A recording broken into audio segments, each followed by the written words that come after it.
So I thought I would talk about topology, in particular the applications of topology in condensed matter systems.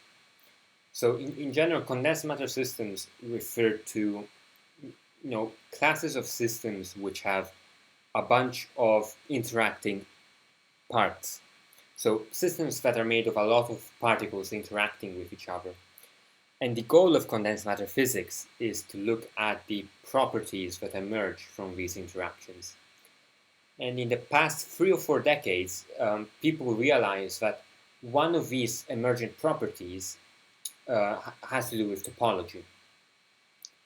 And so I thought, because there's a lot of links between this type of condensed matter physics and high energy physics, I thought it might be cool to talk about, considering that there's a lot of HEP people and mathematical physicists, people who might not really know a lot of condensed matter physics or might not be too interested in it. The type of systems that I'll be looking at are known as Heisenberg spin models. In particular, I'll be looking at 1D, one-dimensional models, so chains. And so this is the table of contents, and so the plan is this. So let's consider the 1D Heisenberg model. The Hamiltonian is given by this. I'm considering a 1D model, so it's a chain, and I assume periodic boundary conditions. And under those assumptions, the Hamiltonian looks like this. And wait, let me just check that I'm recording. I think I am, okay. So here J is known as the exchange coupling. It tells us how strongly the spins on different sides are coupled to each other. And if J is positive, well, we get an antiferromagnet, because if J is positive, the energy is minimized by having the spins align anti-parallel to each other. On the other hand, if J is negative, we get a ferromagnet, and the spins want to align parallel to each other in order to minimize their energy. And so if I were to ask, if I were to construct the low energy Hamiltonian of this model, then it would be fairly straightforward, because we're given the Hamiltonian, and I just have to integrate out high energy modes. And this is usually taught. But a more interesting question is what happens to the Lagrangian of the model? What does it look like? How can we derive it? And the Lagrangian of the model is usually, if you're given the Hamiltonian of some model, you can write the Lagrangian simply by taking the product of the canonical momentum and the velocity and canonical velocity, which is just the canonical coordinates dotted, so the time derivative of the canonical coordinates, and then subtract the Hamiltonian from that. And so this is how you would classically get to the Lagrangian, right? If you were given the Hamiltonian, or vice versa, how to get the Hamiltonian from the Lagrangian. But here we have a quantum system. So what is Q and P? What are these phase coordinates? They don't make sense for spin. So using this relation right here doesn't really make sense. So here's our approach. This is the approach given in Fradkin's book, Field Theories in Condensed Matter Systems, or Condensed Matter Theory. We construct the path integral formulation for spin. So usually the path integral is taught in the context of things like a free particle or a harmonic oscillator, but actually you can build path integrals for spin systems as well. And well, we know that the path integral takes this form. It's an integral over fields weighed by this exponential factor e to the I times the action. And so why would the path integral be interesting? Well, because we can read off the Lagrangian from the action. So if we manage to construct this quantity right here, then we can just read what the Lagrangian is. It's just here, it's in the action. So that's going to be our approach to get the Lagrangian. Okay, but before I do this, I want to talk about a specific type of states which will prove useful. These are spin-coherent states. Consider, I'm going to work with general spin, so spin S.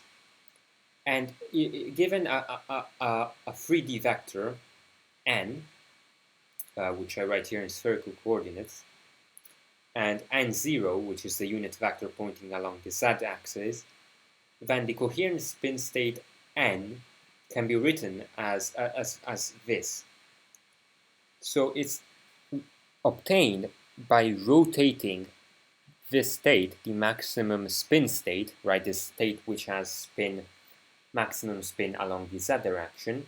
It's obtained by rotating this state by an angle theta about this axis. So we're rotating a spin pointing along n0 so as to point along n. Okay? So that's why the spin S state is labeled by a vector n, because it represents a spin pointing along that direction. Yeah? And the rotation is performed by this exponential because the Lie algebra of SU2 can be used to perform rotations of spins. And so this is the picture you should have in mind when thinking about coherent spin states. Okay, so why am I introducing these states? What are they useful for? Firstly, coherent states are over-complete. So they're complete. You can build an identity matrix out of them. You can write any vector, any state in the spaces. But it is not orthogonal. They are not orthogonal to each other. And this makes sense, right? Because if you think about it, the Hilbert space of spin S is spanned by 2s plus 1 states, right? In the SS basis, in the SM basis, they would be SS, SS minus 1, SSS minus 2, and so forth until you get to S minus S. So these are 2s plus 1 states, and they're enough to span the Hilbert space. But on the other hand, the coherent spin states, well, there's an infinite number of them corresponding to the infinite number of vectors on the Bloch sphere.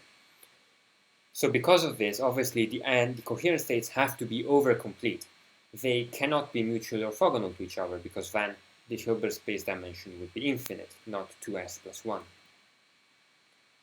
And nevertheless, this is fine. Actually, we want this over-completeness, as I'll explain later. And so a consequence of this fact is that you can write an identity resolution property. So if we sum over the coherent spin state projector here, and actually because we're working with a continuous manifold of states, and a sum is actually an integral, if we do this integral, I just get the identity operator. Now you don't have to worry about 2s plus 1 and 4 pi. These are prefactors that are completely irrelevant. The main important thing to worry about is that by summing over this projector, you get the identity matrix. And you can see why, because this integral right here, right, is rotationally invariant. Because I'm summing over all directions, right? So there's no preferred direction. I can rotate the coordinate system, and this integral should still look the same. So the only matrix that is also rotationally invariant is the identity matrix. So that's how you can sort of tell that this has to be the case. But you can find a more rigorous derivation in the references, in the reference of Altland and Simons. Okay, so going back to the question of before, why are we not going to use the SM basis, the basis of the squared spin operator, and of the SZ operator, the operator of spin along Z? Because this is also a complete basis, and there's only 2s plus 1 of these states. Well, it's for the following two reasons. Firstly, coherent states are eigenvectors of this operator right here, the spin operator dotted with n. And the eigenvalue is simple, it's just s. And so this is a useful property because if you go back to the Heisenberg model, we have this dot product. And if I want to evaluate the matrix elements, it's much easier to do this in the coherent basis than it is to do it in the traditional basis, which is the SM basis. Because you can't write down the matrix elements of the spin operator, the spin vector operator, in this basis. It's just not possible. But in this coherent basis, it's a lot easier to do. So that's one reason. And the second reason this is a useful fact is that coherent states classically point along n. So what this means is that they saturate the minimum, the uncertainty principle for spin. They're the minimum uncertainty states. So they're as classical as spin can get, right? If you think of a spin that is localized along the direction n, then that has to be the coherent spin state. And this is useful because traditionally quantum states are not really localized either in position, in velocity, or in direction. And the states which do minimize the uncertainty tend to be useful. For example, if you consider a free particle, then you have the typical Heisenberg uncertainty principle, delta x, delta p larger than or equal to h bar over 2. And this principle, this inequality, is saturated for a Gaussian state. So for a Gaussian wave packet, this corresponds to a state which minimizes the uncertainty in position and in momentum. And so in a sense, classical objects can be viewed as these Gaussian wave packets, which are localized in position and momentum. Similarly, if you consider a classical spin, then these would be spins that are localized in direction, and so they would correspond to coherent spin states. And so this leads us to the to this conclusion. Because of their classical behavior, spin coherent states are ideal for constructing path integrals, because path integrals are they're the bridge between quantum mechanics and classical mechanics, and they're built out of the action, which is a classical object. And so the second reason we are using these coherent states is that they are defined on a smooth manifold, the Bloch sphere. And so because of this, we can integrate over the coherent states, as I did here.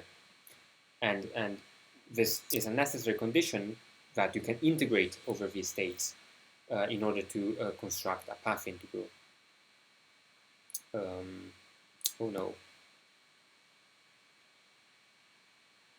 Okay. Okay, going on. So how do we get, this is another point that I want to make before I actually construct the path integral. So we're mostly used to working with spin half, because spinor halves, that's 2 by 2 matrices, Pauli matrices, very easy to handle. But I think it's a lot harder to deal with general spin S, because the matrices are higher dimensional and all of that.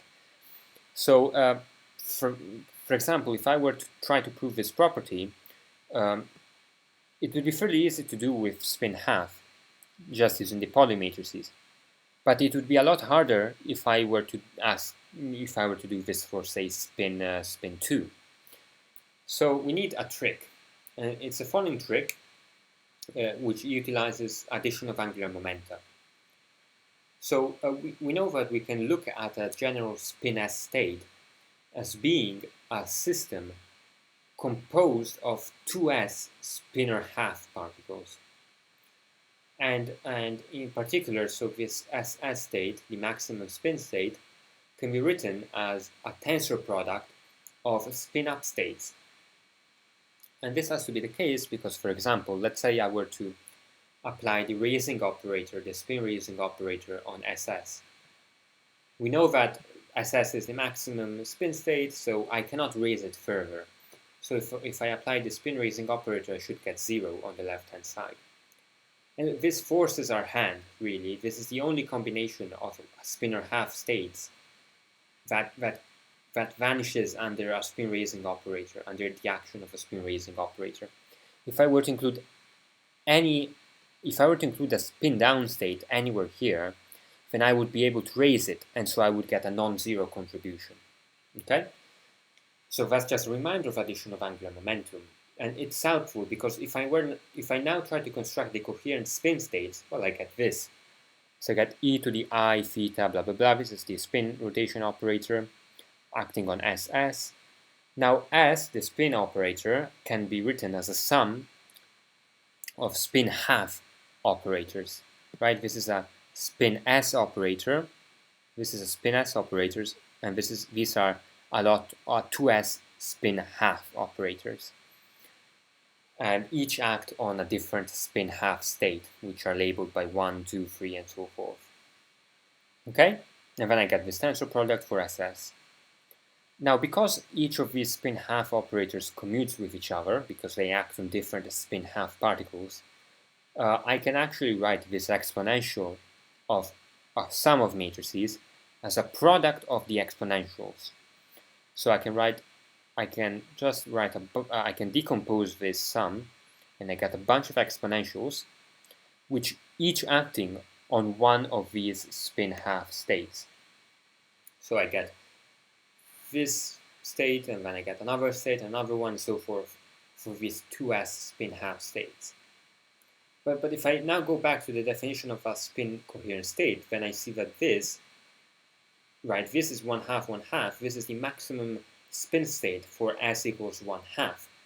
So each of these terms in parentheses is just a coherent spin half state. And they are all pointing in the same direction. So our conclusion is that the spin S coherent states are tensor products of spin half coherent states. So if I were to now try to prove this, it would be very simple. I just prove it for spin half, and knowing that it works for spin half, by induction I can prove it for higher spins by just using this tensor product structure, which is very simple to work with. Okay, so we've done coherent states, and we're now ready to construct a path integral. So I'll work with Euclidean spacetime, just because I won't have to worry about factors of I, factors of -1, and so forth. I'll move to Minkowski spacetime later. So what's the partition function? The partition function is from statistical mechanics. It is just a trace of e to the minus beta h. And the trace, I'll do the trace in the coherent spin basis. Why? Well, because as I said earlier, this transforms the trace, which is typically a sum, into an integral. And I have to include this factor because, of course, the coherent states are overcomplete. So I'm overcounting in a way. Okay, so good. We've made use of the first fact of coherent states, that they are defined in a smooth manifold, and that we therefore get an integral as the partition function. Next, next we just follow the typical procedure used to derive a path integral. So I split beta, the inverse temperature, into n intervals of length epsilon. So here I get a partition function equal to 2s plus 1 times integral over the block sphere. I should have it here as well. Of these matrix elements, right? I've just split e to the minus beta h into a bunch of these e to the minus epsilon h terms. And I do this because later on I will Taylor expand each of these exponentials by taking epsilon to go to 0. But before doing so, I want to insert a resolution of identity, which is this right here. I want to insert this resolution of the identity between each of the exponentials in the path integral. So in between each of these exponentials, I insert an identity operator, and then this is the result. I get a bunch of integrals. I get n integrals, and then a product of matrix elements. Now the notation here is J denotes which interval I am in, and so it runs from 1 to n because there are n intervals, and because the initial state and the final state are the same, this sum is restricted to the case where n1 is equal to n plus 1, so that we have essentially periodicity in imaginary time in beta. Okay, so now I do the Taylor expansion. I take the limit as n goes to infinity, which means that the exponential becomes a simple polynomial. I work to first order in epsilon. So to first order, I get 1 minus epsilon h. And so inserting this into here, I get the following expression. I factor out this overlap because it will be simpler to deal with. And now I perform the another Taylor expansion by again setting n to go to infinity. So in this limit we have an infinite number of intervals. So J goes from being a discrete quantity to a continuous one. So I will now have to relabel my states, not using a subscript, but by using a label, a coordinate in imaginary time. So nj will become n tau, so n is now a function of imaginary time, and then nj plus 1 means that I've moved one time interval ahead, so this will become n tau plus epsilon. And assuming epsilon is infinitesimally small, then I can use a Taylor series to write it as such.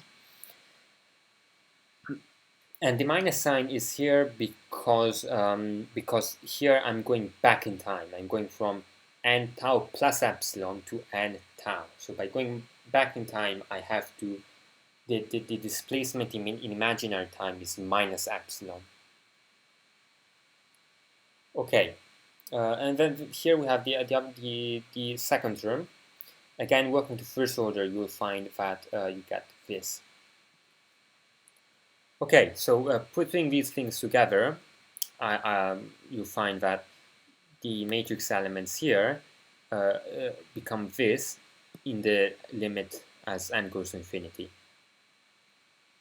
And technically, if I were to work out the higher order corrections, the higher order terms, so the terms up to epsilon squared, epsilon cubed, epsilon fourth, and so forth, then I would get the power series, the Taylor series expansion for an exponential.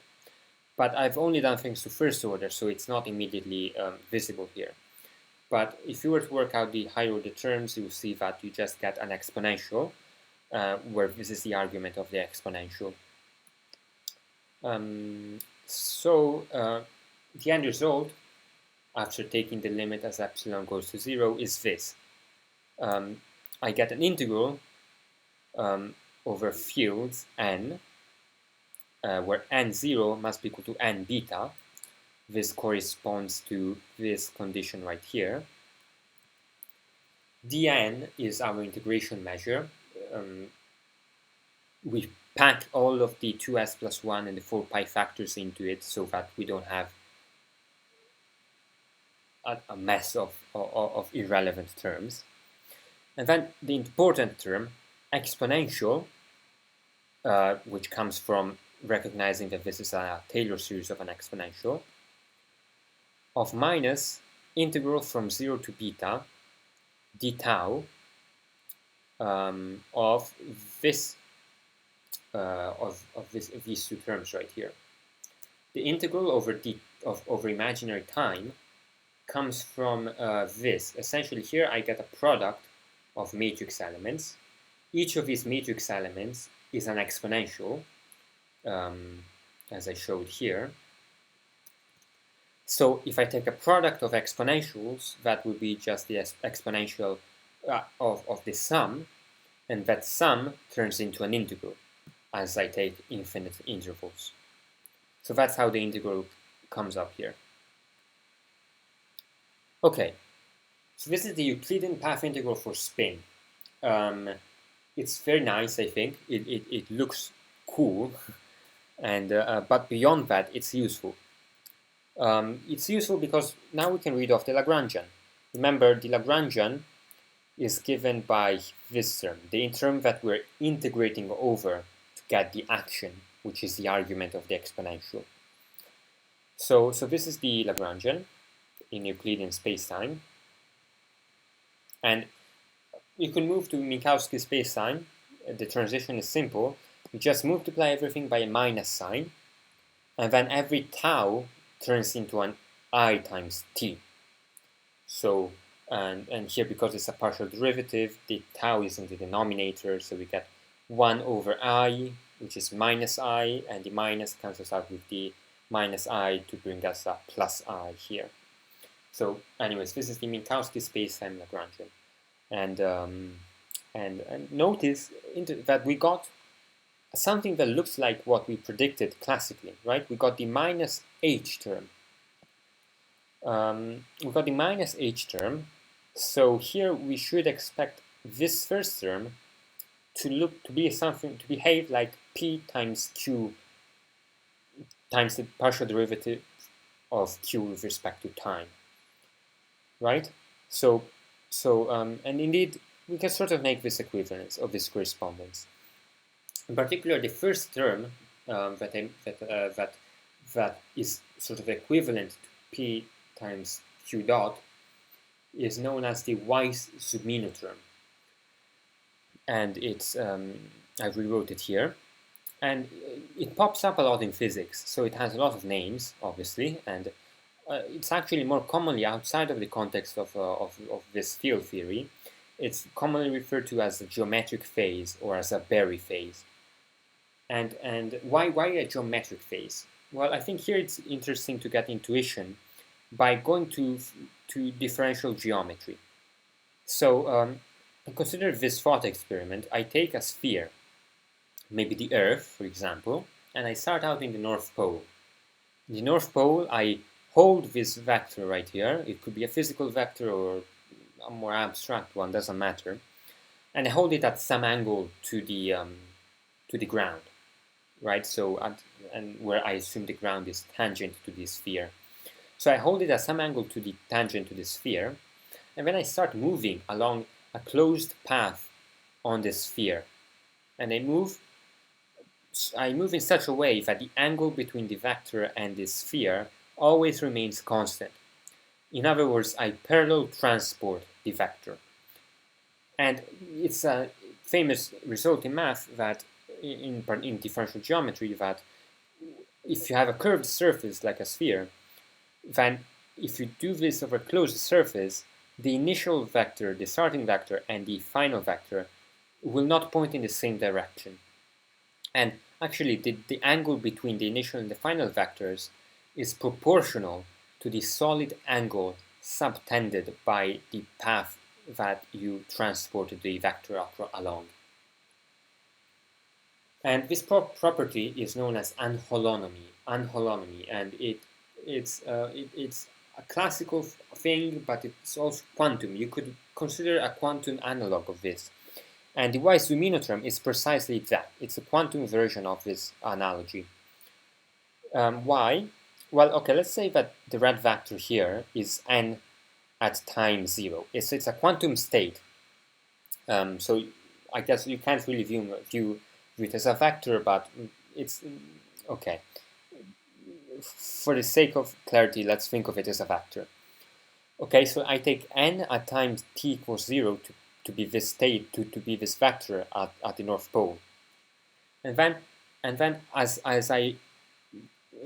time evolves, this state will also evolve, and so you can think of this as a vector that is moving along a manifold, of states. So this, when I take the partial derivative with respect to time of the coherent state and then multiply it by dt, I get the infinitesimal change in the coherent state over a time interval dt. So this corresponds to going from this red curve to this, from this red vector to this red vector to the next red vector infinitesimally close to it. And then taking this inner product corresponds to taking the angle between this, the initial red vector and the next red vector. And then I'm integrating over time. So I'm integrating over all of the angles between the successive vectors as I move along this path. So you can see how the y-isominotherm is simply taking the sum of the angles between the coherent states as they evolve. And so the final result will be this angle right here, right? It will be the angle between the initial starting state and the ending final state. And so it has a geometric property because of this. In particular, let's consider spin half, because we can deal with it simply. We can generalize to the spin S case using the tensor product trick that I mentioned in slide 8. So I let n be this vector in polar coordinates in an arbitrary vector, and I write, then you can show, using Pauli matrices, that the coherent state is this. It's e to the minus I phi times sine of theta over 2, and then this should be a cosine of phi of theta over 2. Okay. Indeed, if you act the spin operator on this, you will just get n times s times the vector times the state back. So you can show that this is the coherent state. So you plug this into this formula right here and into the y-isominotherm, and the result is this. You get 1/2 the integral over time of phi dot times 1 minus cosine of theta. Okay, this is not quite clear yet what this corresponds to, so I'll define the following.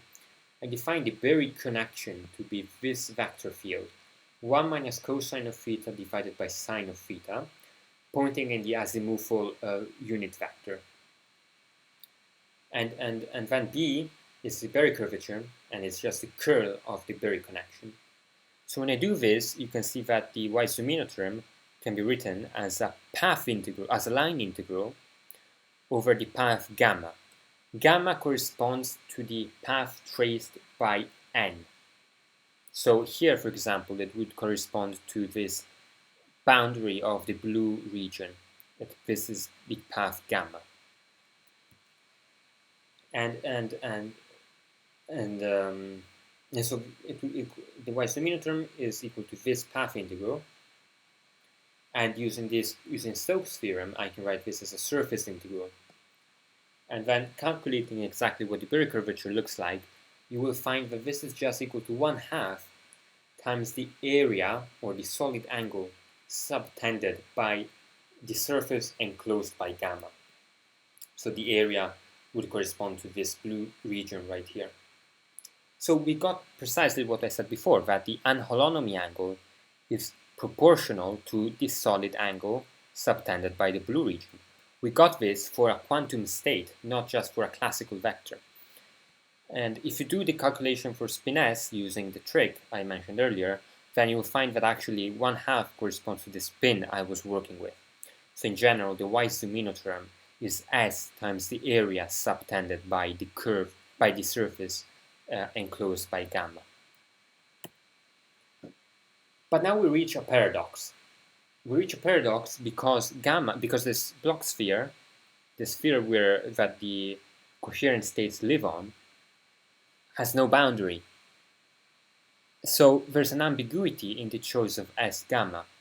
For example, if I were to choose gamma as this surface right here, as this curve right here, shown in the solid line here, then I could choose two surfaces which have a boundary given by gamma.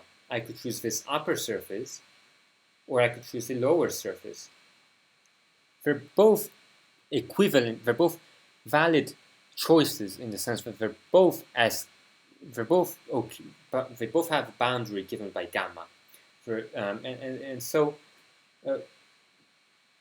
this should be worrying, because if you think about it, the area due to one of these curves is going to be equal to 4 pi minus the area of the other surface, right? Because the area of the sphere is 4 pi. So we have this relation right here, and so it appears like the action is ill-defined, because with one choice I get one result, and with the other choices I get 4 pi minus the other result.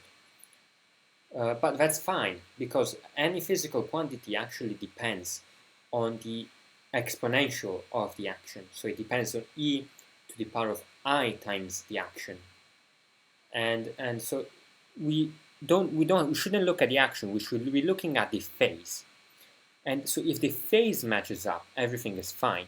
In particular here, so if we look at this equivalence, right?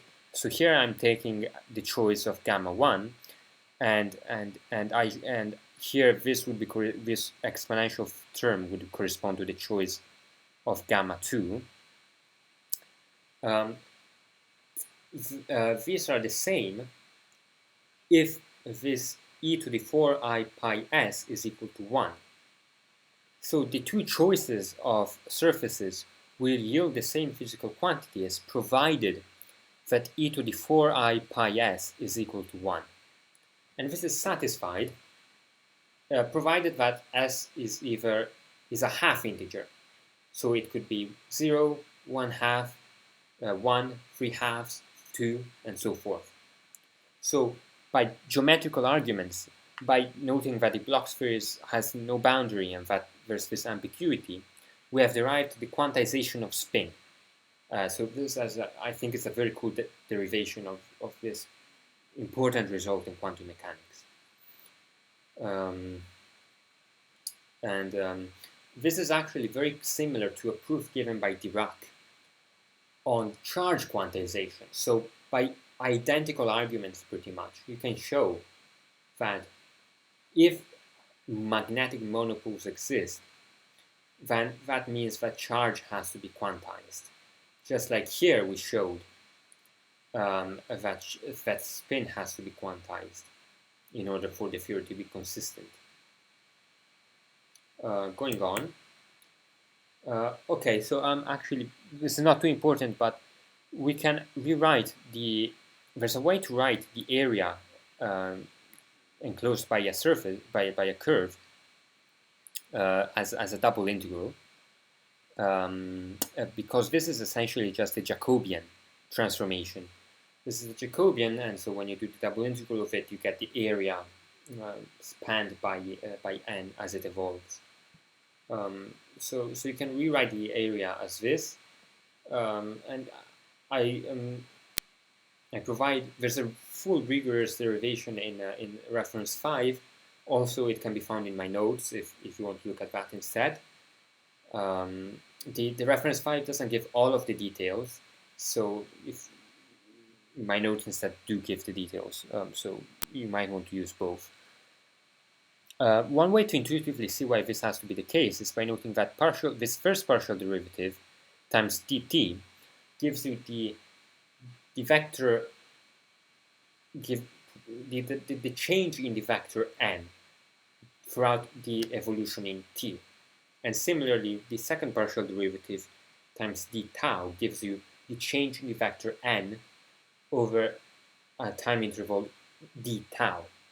So the dot product gives you the area of a parallelogram, where one side is given by evolution in time, t, and the other is given by evolution in tau. And then dotting it with n gives you essentially the area projected onto the sphere. So it gives you the total area. By integrating, it gives you the total area enclosed by the curve on the sphere. Okay, so that's it for the discussion of path integrals.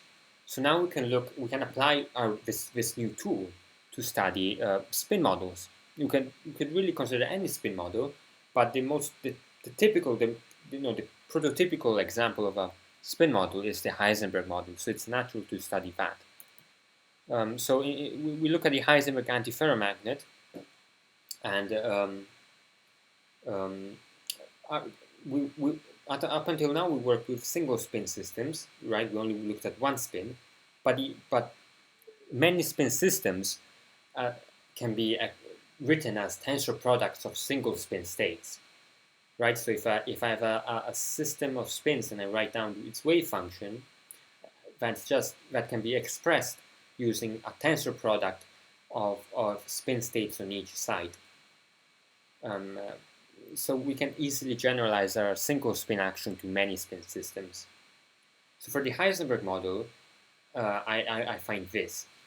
In particular, the coherent spin state here, n, can be written as a tensor product of coherent spin states on each side I. And Si, for a given I, only acts on the coherent spin state on its respective side. So by using the tensor product structure, I can decompose this matrix element into two matrix elements corresponding to nearest neighbor sides. And now here we make use of the second important property of coherent spin states, that this matrix element is very easy to write. This matrix element is just Ni because of the way that we constructed the spin coherent states, right? It's one of the properties that was in the previous slides. And similarly, this matrix element is Ni plus 1. And so this is why we didn't use any other basis. This is why we use the coherent spin basis, because the Hamiltonian matrix elements are very easy to write down. So using this, the action becomes, now I'm working in Minkowski spacetime, so the action now becomes this. The sum over sides of the y Zumino term for the ith spin plus j s squared over 2 times the integral from 0 to t or dt of ni minus ni plus 1 squared. So I rewrote this dot product as the square of a difference, because this is going to be easier to Taylor expand. And these are not perfectly equal because there's an additional term here, an additive constant. But the action doesn't care about additive constants because it's a constant, right? Let's say you wanted to work out the equations of motion. They're given by the minimum action, but adding a constant to the action doesn't change what the minimum is. It doesn't change which trajectory gives you the minimum. It does change the minimum, but not the trajectory which yields it. So there's no physical meaning to the additive constants in the action. So I can write down this as well. It's perfectly fine. Okay, now we have to get some physical insights about the model. In particular, we're going to work in the low energy limit, in the continuum limit. So we expect the ground state for the antiferromagnet to have Néel ordering. So Néel ordering corresponds to anti-alignment of the spins. So it's going to be up, down, up, down, up, down, up, down, and so forth. But this is not an easy configuration to work with. Why? Because Ni is a very rapidly varying function, right? On one side it's pointing up, then it's pointing down, then up again, down. It's rapidly varying, and this is not good, because at the end of the day we're going to perform a Taylor expansion, and Taylor expansions are useful when you can ignore higher order derivatives. But if n is rapidly varying, I cannot ignore these higher order derivatives. So what we do is we first stagger the spins. I map Ni in the following way. I transform it by staggering the spins and so by flipping every other spin. This corresponds to taking this anti-ferromagnet state and converting it into a ferromagnetic state. Now Ni is smooth, right? It has smooth fluctuations, so I can easily I can perfectly ignore higher order derivatives in the Taylor expansion. Okay, so under this transformation, the action becomes this. I essentially got, this was a plus sign, and now it's turned into a minus sign, and I also got a minus 1 to the I for the Weiss-Zumino term. Okay, but it's not enough to just assume Néel ordering, because this is not the actual ground state of the Heisenberg model. It's not an eigenstate. So we have to allow for small fluctuations around this state, and we do so by now setting the staggered configuration. So now I'm working with this n, not this to n. And I set n, I decompose it, I split it into mi, which gives us sort of the average value of ni, and a fluctuation term, li. And this fluctuation term is very small. I set it proportional to a0, and it's also staggered. Why? Because remember, this is the stagger spin.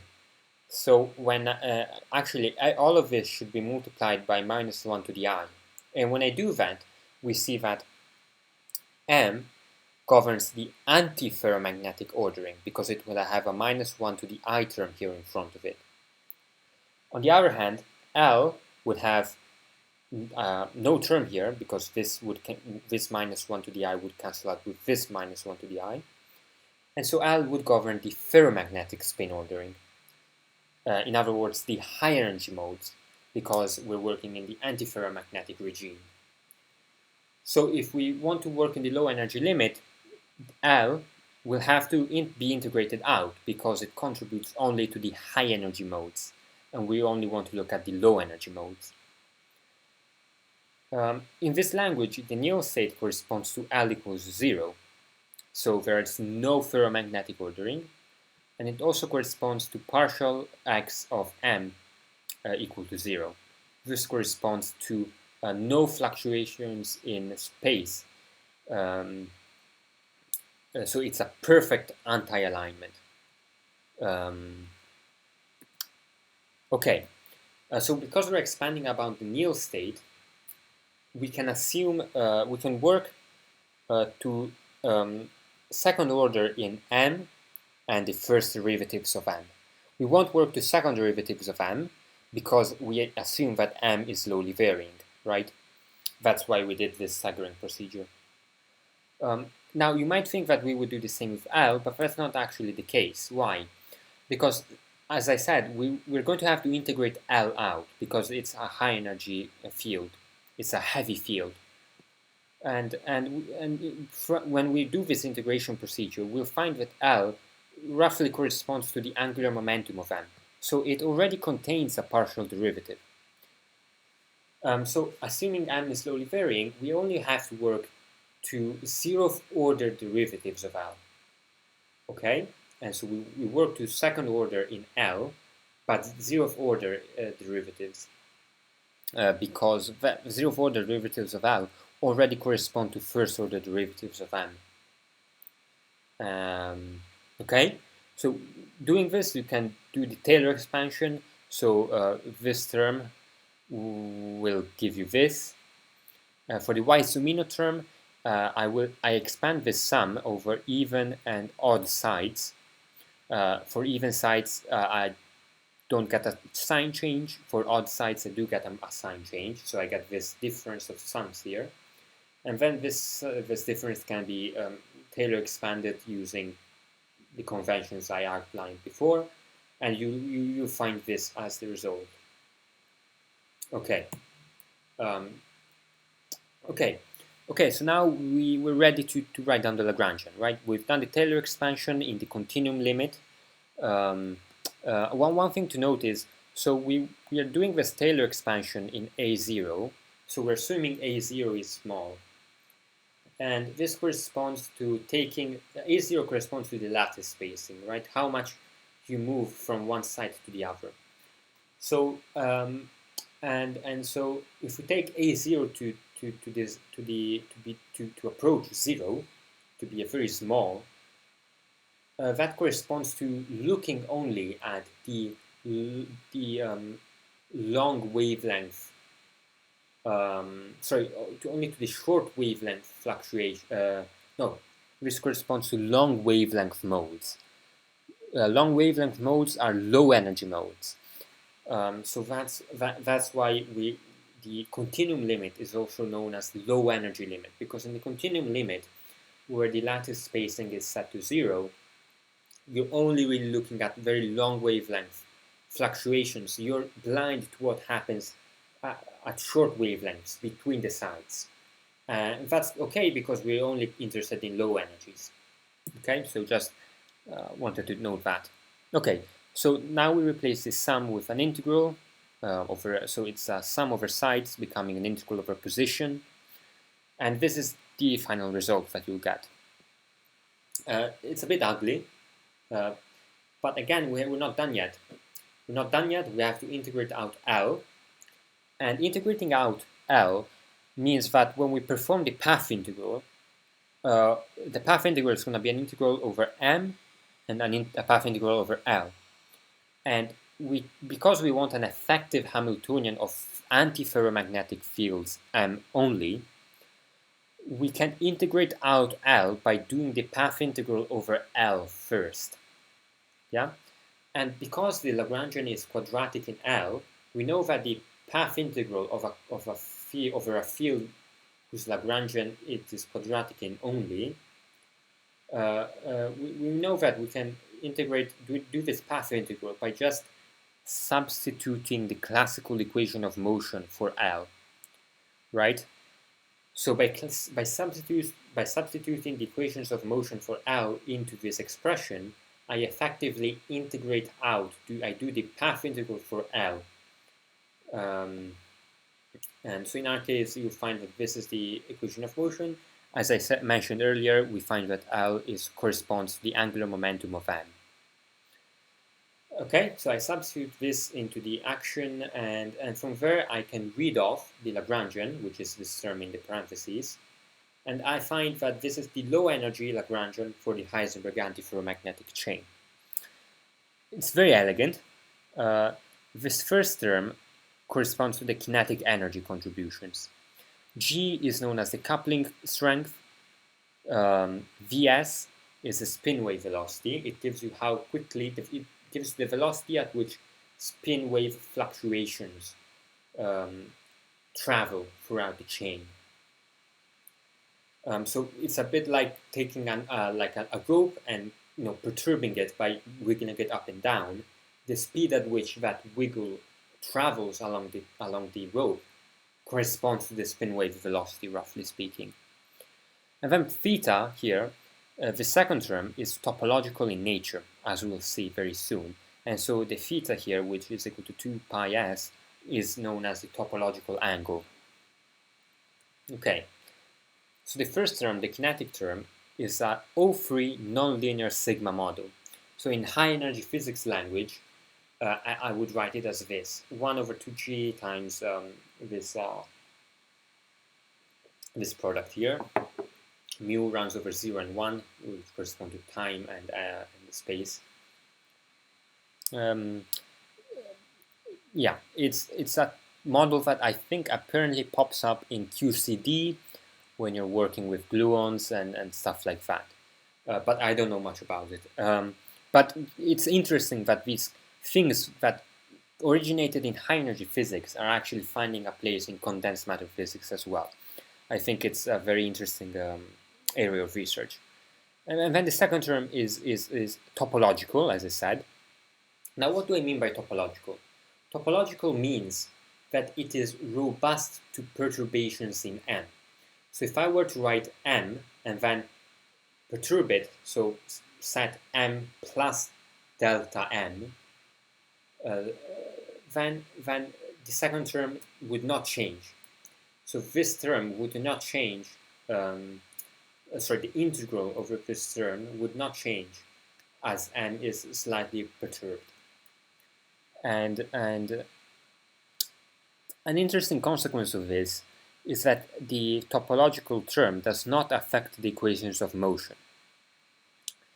This is because the equations of motion are obtained by minimizing the action through a variation of the path. a variation of the stationary path. The argument is that you take the stationary path to be the path such that the action is minimized. So if you slightly change the path, if you slightly perturb the stationary path, then you should get the same action. But in our case, because the topological term does not change under variation of the path, if I compare the action, the topological term of the action for the stationary path and for a slightly perturbed version of the stationary path, they both give the same results. The topological terms will look the same due to the robustness of and so it's as if the topological term wasn't there at all. If you just work out the equations of motion for the nonlinear sigma model, that will give you the same equations of motion as for the full Lagrangian, because the topological term is it's a total derivative, so it integrates out.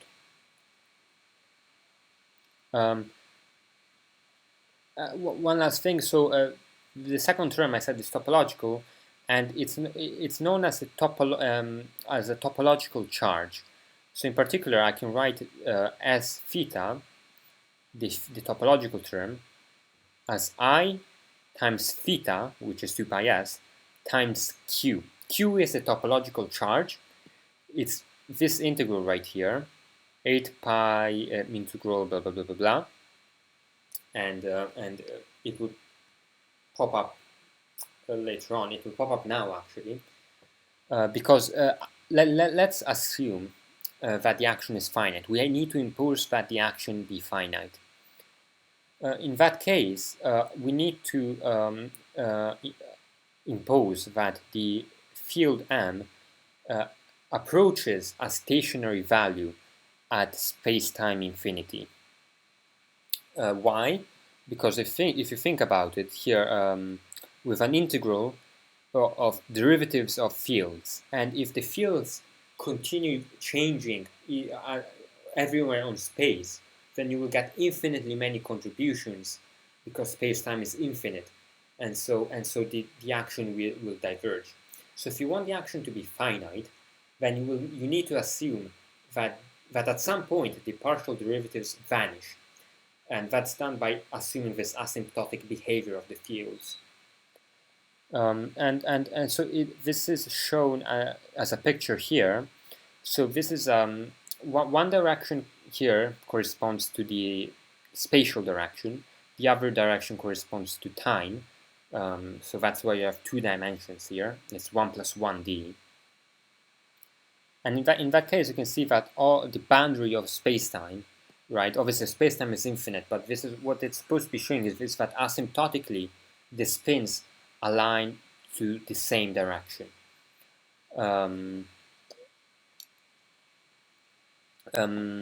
Remember, this is still the staggered spin. So actually, if I were to write down the actual spin, they would be alternating.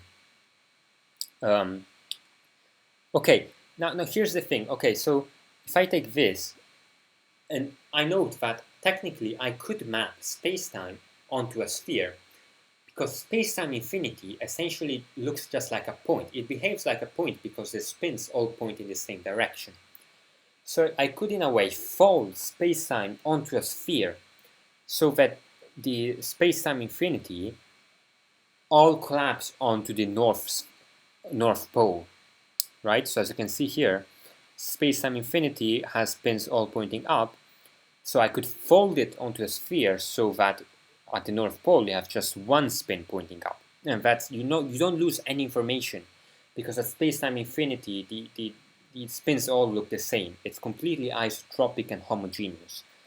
So I can make this mapping from space-time onto a sphere. And so what this means is that M maps space-time, which is a closed manifold, it's now a sphere, and to another manifold. And if M is smooth, then it will map it to a closed manifold, right? Because smooth fields map closed manifolds to closed manifolds. So if our base space, Minkowski space, if our space-time which is our base space, is a sphere, then our target space is also going to be a closed manifold. And because our target is a vector, this target space has to be a sphere as well. It has to be the block sphere, because remember, M corresponds to a vector, a unit vector. So in this case, where M is a mapping from a sphere to a sphere, and under these conditions, the topological charge can be interpreted as a winding number. So it can be interpreted as the number of times that M winds around the block sphere as it evolves in space and time. So it's a winding number, and so if M is smooth, then you can show that. Well, actually, we sort of showed it, right? Because we know that the target space is closed and that it's a sphere. So the only possible choices for the winding number is that it has to be an integer, right? Because if it were not an integer, let's say M wound around the block sphere a half integer number of times, then the target space would not be a closed manifold. It would be open because you didn't wind around the sphere integer number of times. So Q, the topological charge, has to be an integer because the target space has to be closed. It has to be compact. And so we find that e to the I theta q, which is our topological term in the action, so it's the exponential of the topological term in the action, is going to be equal to -1 times 2s times q, because theta is equal to 2 pi s.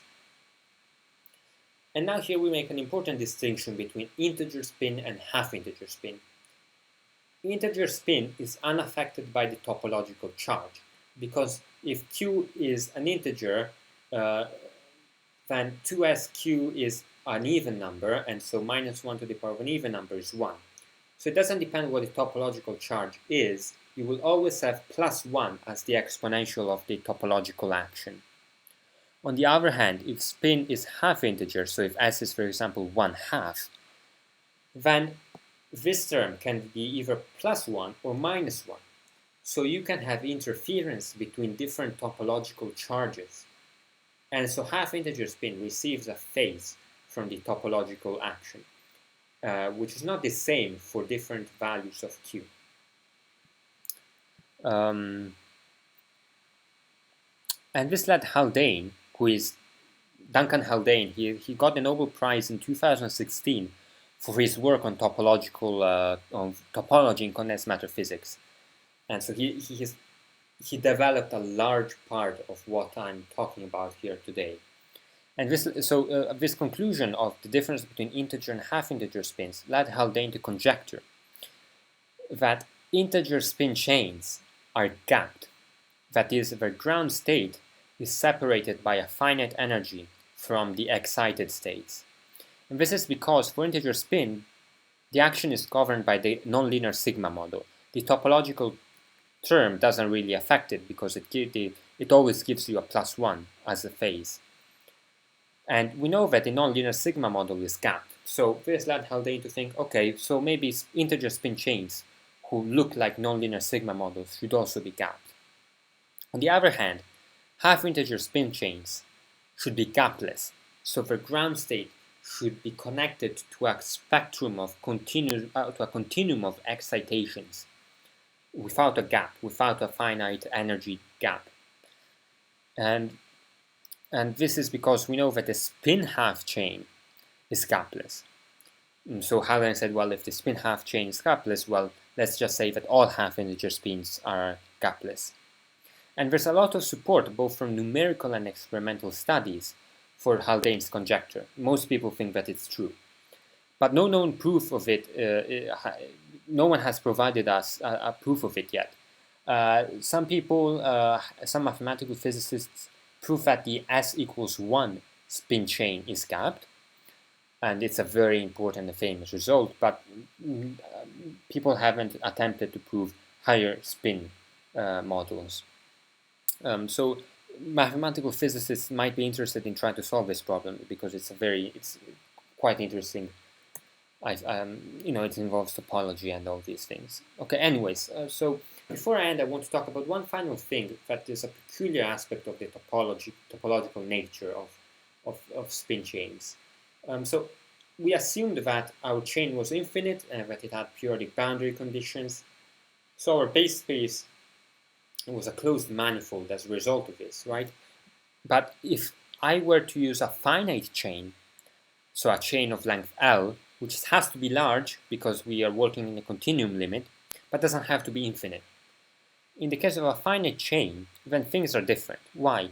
Because of a finite chain, the requirement that the action be finite does not necessarily imply this asymptotic behavior of the spins.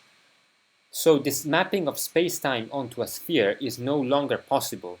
Our base space is not a closed space anymore, it is open. And as a consequence, the action, the topological charge here is no longer an integer.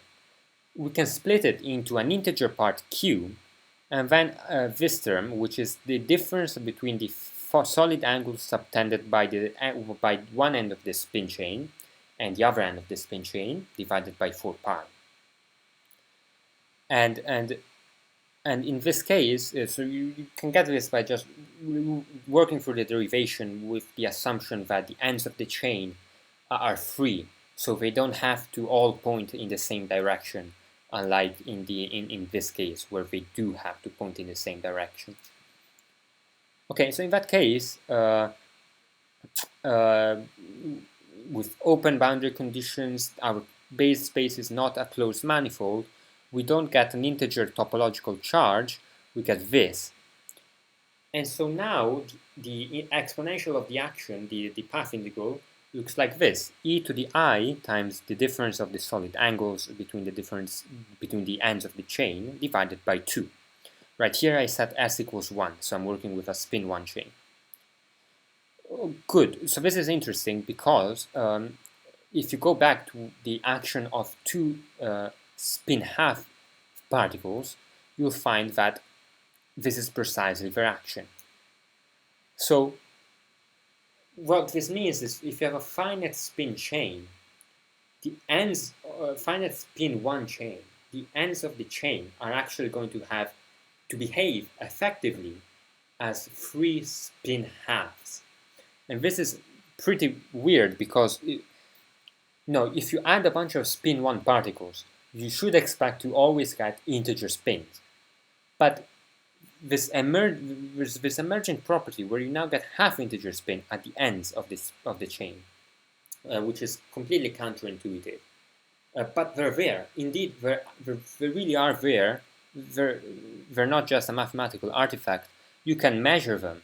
So here is an experiment where a neutron scattering experiment. So people got a bunch of neutron beams and they scattered them on a sample of this material, which effectively behaves as a spin 1 chain. And so here the dots correspond to the data, the experimental results, and then the curve, the solid curve, corresponds to a theoretical fit, assuming that the ends of the chain are 3 spin halves.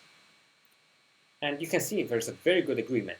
So these spin halves are there. They're an emergent property, obviously, but you can treat them as if they were actually there. This scattering experiment demonstrates this.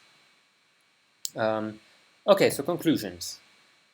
So the starting point, so this really sets up the starting point to study topological order in condensed matter systems.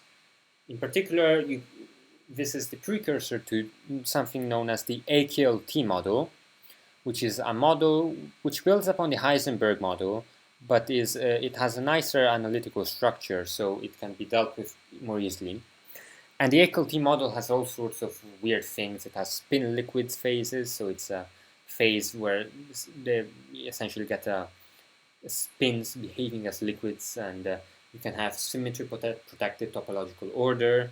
So there's all sorts of other examples of topology popping up which can be examined. Also, there's the concept of geometric phases and of winding numbers, which are also known as Chern numbers in differential geometry. These also pop up in other materials. For example, topological insulators, which are materials whose bulk is gapped and insulating, but whose edges are conductive. And in particular, one example of this is the integer quantum Hall effect. So these concepts of parallel transport of quantum states pop up in other contexts as well. And so perhaps maybe next time we could talk about topology in band insulators, because that's also, I think, very interesting. And yeah, so that's the end of my talk. Thank you for listening, and if there are any questions, I'll be happy to take them now.